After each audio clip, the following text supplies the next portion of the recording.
할렐루야. 네. 수고하셨습니다.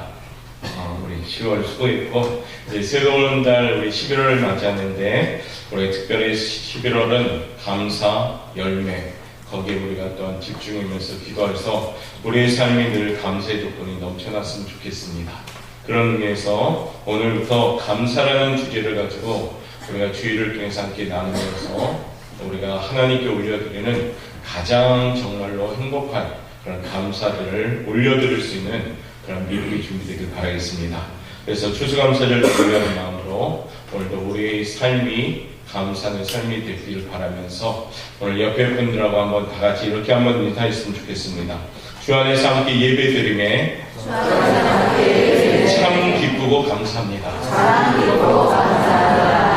인사 가운데 제일 중요한 게 참이라는 것입니다. 참 기쁘고 감사합니다. 왜요? 진실되고 정말 형식적이지 않고 정말 기쁘고 감사하셔야 됩니다. 자, 그리스도인은 감사 없이는 살 수가 없습니다. 감사는 믿음을 유지하는 생명입니다. 감사는 축복의 열매를 거둘 수 있게 하는 축복의 씨앗입니다. 성도 여러분은 지금까지 얼마나 많은 감사를, 얼마나 많은 축복의 씨를 지금 심고 계십니까? 특히 11월은요, 열심히 심지 않고 많은 열매를 거두기를 바라는 게으른 성도가 되지는 맙시다. 심은 대로 거둬주신다라는 우리 장로님의 기도에 있듯이 심은 대로 거둬가는 우리의 삶이 되셔야 됩니다. 조금 심고 많이 바란다, 이거는 계산적으로도 안 맞고 양심적으로도 안 맞고 하나님의 공의로움에도 안 맞는 계산입니다. 그래서 어떻게 해요? 특별히 11월은 감사 많이 하시고 또한 축복 많이 받으시고 얼굴 표정도 풍성해지시고, 그래서 우리 11월 한 달은 우리 마음에 여호와의 나의 행복한 교회, 행복한 성도 되게 하옵소서, 이 표처럼 행복해지는 우리 성도들 되시길 바라겠습니다.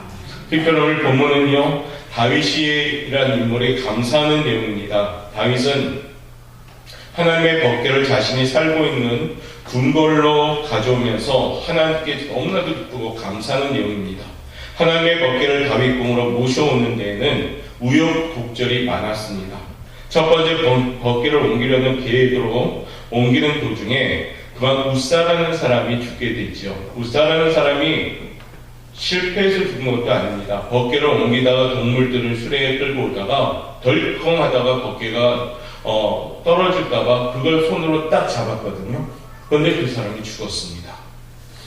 법궤를 옮기다가 법궤가 혹시 상처받을까봐 단지 그는 수레에서 떨어질까봐 그걸 잡았는데 그만 그는 죽었습니다. 수십 년 동안 하나님의 법궤를 모셨던 사람, 하나님의 진노하심으로 죽어가는 현장을 보면서 많은 사람들은 하나님의 법궤에 대한 두려움이 생겼습니다. 야, 저 법궤 함부로 만져서는 안 되겠구나. 법궤에 대한 두려움이 있었을 때 그런 와중에 오벳 에돔이라는 사람의 집에 법궤를 잠시 맡아둡니다. 한 3개월 정도 법궤를 그 집에 맡아두는데 오벳 에돔이라는 집이 너무나도 큰 축복을 받게 됩니다. 다윗은요, 그 복을 주셨다는 하나님의 소식을 듣고 용기를 내어서 이제 자신이 정말로 여호와의 궁에, 하나님의 궁전에 그 법궤를 옮기려는 지금 시도를 하게 되죠. 말씀처럼 다윗은 첫 번째 실패가 하나님의 말씀대로 법궤를 옮기지 않았기 때문에 그와 같은 결과를 초래했음을 알았습니다.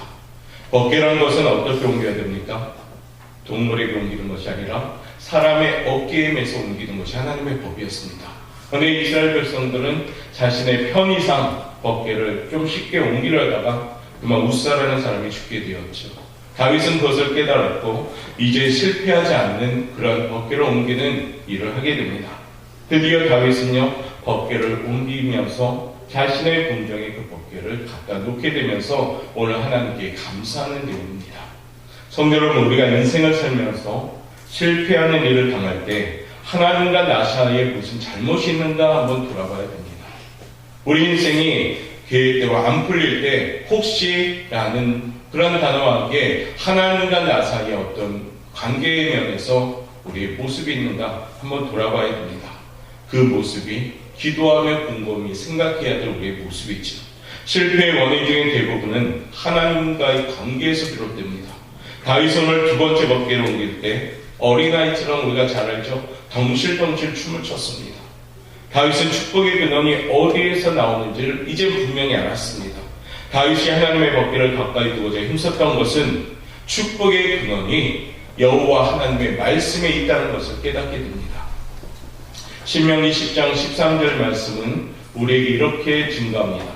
우리 한번 읽어보도록 하겠습니다. 시작. 내가 오늘 내 행복을 위하여 내게 명한 여호와의 명령과 규례를 지킬 것이 아니냐. 아멘. 너의 행복을 위하여 내게 명하는 여호와의 명령과 규례를 지켜라 라는 얘기입니다. 행복하시길 원하십니까? 그러면 어떻게 해요? 여호와의 명령과 그런 규례를 지켜나갈 때 행복한 겁니다. 하나님께서는 우리에게 규례와 말씀을 주신 것은 우리를 막 이렇게 억압하려고 주신 말씀이 아닙니다. 하나님이 우리에게 주신 말씀의 근본적인 뜻은 우리를 축복하기 위해서요. 말씀을 잘 듣고 내가 너희에게 축복을 하겠다라는 하나님의 약속입니다. 사람들에게는 하나님의 규례는 행복을 선사하는 규례입니다. 감사는요, 하나님으로부터 행복을 선물 받은 성도들이 부르는 기쁨의 노래입니다. 그러기에 강단에서 감사하십시오, 감사하십시오 아무리 제가 외쳐도 하나님께 받은 은혜가 없고 하나님께 받은 걸 느끼지 못한다면 아무리 제가 목청껏 감사해야 됩니다 라고 외쳐도 감사하지 못하는 겁니다.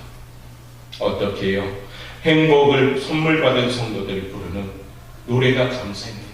하나님께 받은 것을 아는 성도가 감사한 겁니다. 유대인의 지혜서인 탈무드라는 책이 있습니다. 거기에 이런 이야기가 있습니다. 어느 날 랍비한 사람이 나귀 등에 닭 한 마리와 천막 그리고 등불을 싣고 길을 가고 있었습니다. 목적지에 다다르려면 한참은 더 가야 할 텐데 이미 날이 어두워지자 그는 유숙해야 할 곳을 찾아서 천막을 치게 됩니다. 주위를 둘러보니까 민가도 없었습니다. 하늘 수 없이 커다란 나무 밑에 천막을 치게 되죠. 잠자리에 들기 전 그래도 성경을 읽고 자야지 한다는 그런 마음으로 등불을 켰는데 그만 바람이 휙 불어가지고 등불을 꺼뜨립니다. 그러면 성경을 덮고 이제 자자 그러면 그래서 그는 잠자리에 들게 됩니다. 아침이 되어 천막 사이로 비쳐던 햇빛과 함께 그는 잠이 깨게 되죠. 랍비는 그런데 약간 이상했습니다. 느낌이. 그랬더니 밖에 나가자 어떤 일이 벌어졌냐. 날마다 꽃기어 소리를 내던 닭이 오늘은 울지를 않았습니다. 정신을 차리고 밖을 둘러보기 시작합니다. 그때 아주 끔찍한 장면이 목격되었습니다. 나무에 묶어두었던 닭과 자신의 낙이 이 모든 것이 맹수에 찢겨서 갈갈이 죽어져 있었습니다. 그는 여행 중이라 너무나도 지치고 피곤한 자신에게 왜 이런 일이 생겼을까? 왜 하나님 나에게 이런 일을 주십니까? 라고 원망하기 시작합니다. 자신이 도대체 무슨 잘못을 했습니까? 하고 하나님께 그 원망을 불만 섞인 어조로 얘기하고 화를 내기까지 했습니다. 잠시 후 그는 한 가지 사실을 생각해 봅니다. 그리고 자신이 지금 살아있다는 것을 깨닫게 되죠. 닭과 나귀가 참혹하게 찢겨 죽어가는 그때의 자신은 천막 안에서 곤히 잠들어서 자고 있었다는 겁니다. 그 덕분에 지금 이렇게 살아있게 된 것입니다. 그는 털썩 주저앉았습니다. 내가 살아있구나. 내가 살아있구나. 하나님 때문에 내가 살아있구나 라고. 닭과 나귀가 맹수에게 찢김 당할 때 그들이 배불러서 천막 안을 기웃거리지 않았겠죠. 그래서 그 바람에 그는 정말로 평안하게 잠을 잤던 것입니다. 똑같은 상황이지만 어떻게 보느냐에 따라 그 상황이 원망이 되고 어떻게 보느냐에 따라 그 상황이 감사가 되는 일을 보여주는 겁니다. 사랑하는 성도 여러분, 이 이야기를 통해서 우리는 무엇을 느낄까요? 우리는 하나님께 감사할 상황에 오히려 불평할 때가 있지는 않은지 믿음의 눈으로 보면 감사해야 할 일인데 불평만 하고 하나님께서 복을 구하는 우리의 모습은 아닌지. 한 여인이 옥합을 깨뜨려서요 예수님을 섬기는 그런 모습이 있었습니다. 그런데 그 모습을 보고 두 가지 시선이 있었죠. 한 명은 가룟 유다의 시선이요, 한 명은 이 여인의 시선이었습니다. 가룟 유다는 물질의 중심을 가진 사람인지라 예수님을 쫓아다니기는 하지만은 그는 매사에 자신의 잣대, 계산적인 잣대로 예수님의 사역을 평가했던 사람이었습니다. 향유 옥합을 깨뜨린 여인의 그 옥합을 깨뜨린 장면을 보고 가룟 여당이 이렇게 했죠. 왜 이렇게 비싼 것을 쓸데없이 낭비하느냐라고요.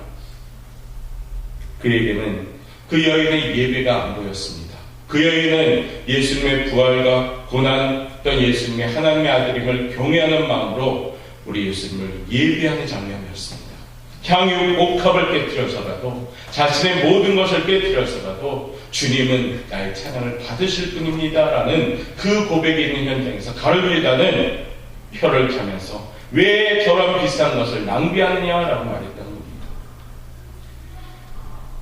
같은 환경이지만 어떻게 보느냐에 따라서 너무나도 큰 차이점이 있습니다. 시선, 그것은 우리가 가져야 될 몫입니다. 여러분은 어떻게 바라보고 있습니까?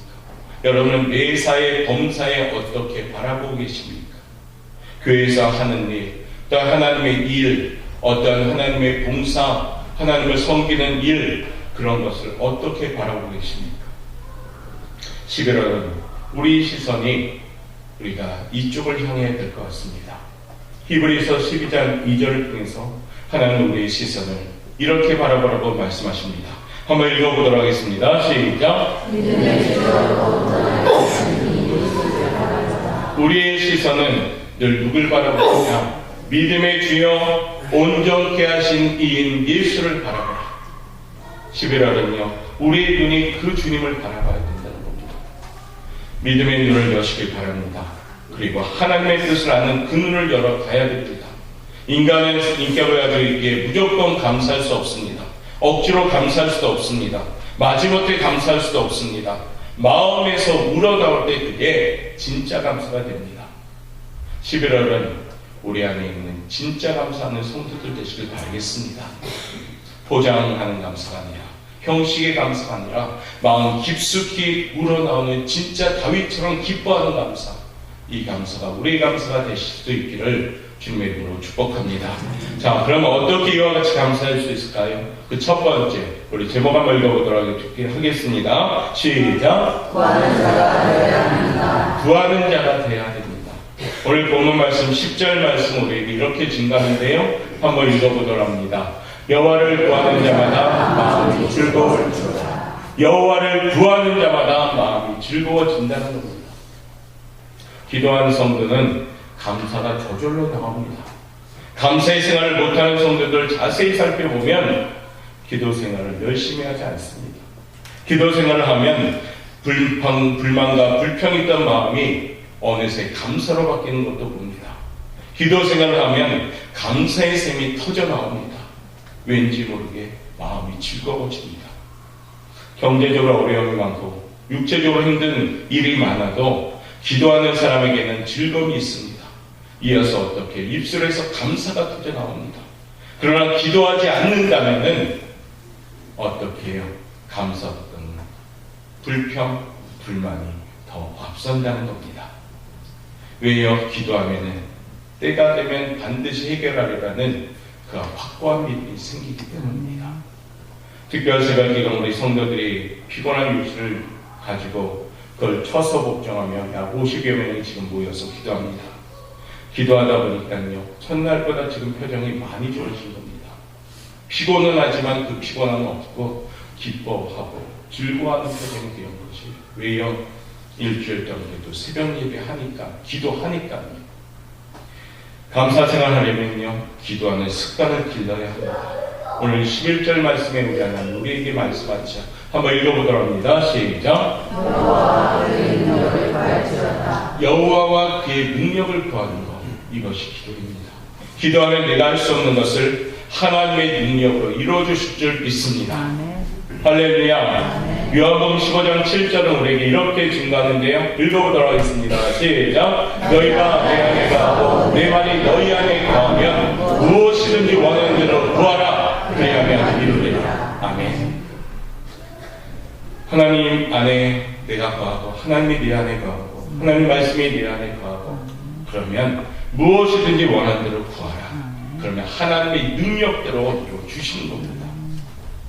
자신이 연약한 존재임을 알지 못하는 사람은 교만한 사람입니다.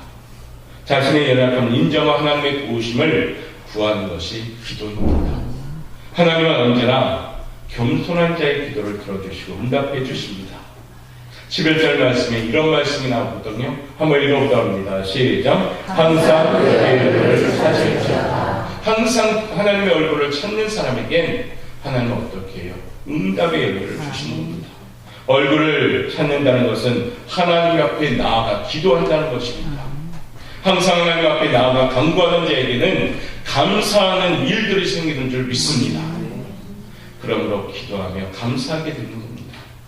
이아서 우리 성도들이 감사함의 준비 중에 가장 먼저는 하나님께 기도하는 그 모습이 회복되시기를 바랍니다. 고3 아이들이 요즘 원서를 내고 기다리는데 어떤 학생이 막 저한테 아까 달려오더니 목사님 내일 발표인데요.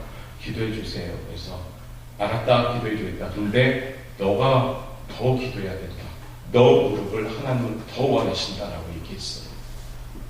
기도 부탁하는 거 좋습니다. 그런데요, 그 기도는 누가 있냐면 본인이 더 기도하셔야 돼요. 본인은 기도만 부탁하고 기도하지 않는다면 하나님이 어떻게 움직일까요? 하나님은 우리의 기도를 듣기를 원하십니다. 우리의 무릎을 보기를 원하셔요.